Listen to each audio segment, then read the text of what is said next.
ఇలాగే జరుగుతాయి. మీరు సంపాదించిన సంపాదనంతా పరుల పాలు.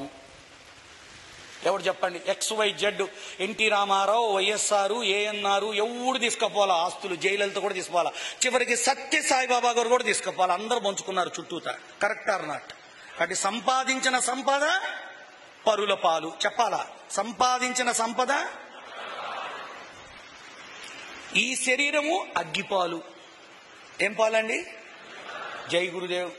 మూడోది చాలా సులభం. మిగిలిన 4 అస్థిలు తీసుకుపోయి మళ్ళీ ఫ్లైట్లో వెళ్ళి కలిపి వస్తాడు, గంగపాలు. మిగిలిన అస్థికలు గంగపాలు.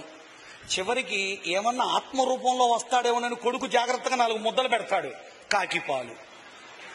నీ పాలు ఏముంటాయిరా? ఏముండవు. ఈ శరీరము అగ్గిపాలు, సంపాదన పరుల పాలు, అస్థికలు గంగపాలు. నీకు పెట్టిన 4 ముద్దలో 3 ముద్దల పిండము కాకిపాలు. మరి నీ పాలు ఏమొస్తాయి? కర్మఫలాలు. ఇవాళ మేము అన్నం పెట్టుకున్నామా? మాకు నిద్ర వారం రోజులు ఏ మత్తు మందు లేకుండా వస్తుంది. తెలుసా మీకు? తృప్తిగా వెళ్తున్నాం, ఆనందంగా వెళ్తున్నాం. ఈ 3 రోజులు పడ్డ అలసటంతా తీరిపోయి వెళ్తున్నాం. ఇన్ని ఆత్మలను, ఇన్ని ఆకళ్లను సమతృప్తిపరచగలిగిన యోగ్యత, అర్హత, అనుకూలత, అదృష్టం నాకు, నా సంస్థకి దొరికింది ఇక్కడ. There is one physics law. If you satisfy any soul, that soul will be work for you.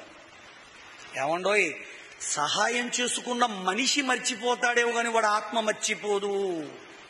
ఇవాళ నేను పొరపాటున మీకు ఎక్కడన్నా కలిస్తే జై గురు దేవ్ జగన్ గురూజీ అన్నం పెట్టారు కదా, వచ్చేస్తుంది. Correct or not? కలవలేకపోయినా మనసు తలుచుకుంటుందా లేదా? జాగ్రత్త. గాలి వదలటం నేర్చుకోండి, అన్నం పంచటం నేర్చుకోండి. ఏది 10 మందికి పంచగలమో మన శక్తి యుక్తులతో చేస్తూ ఉండండి.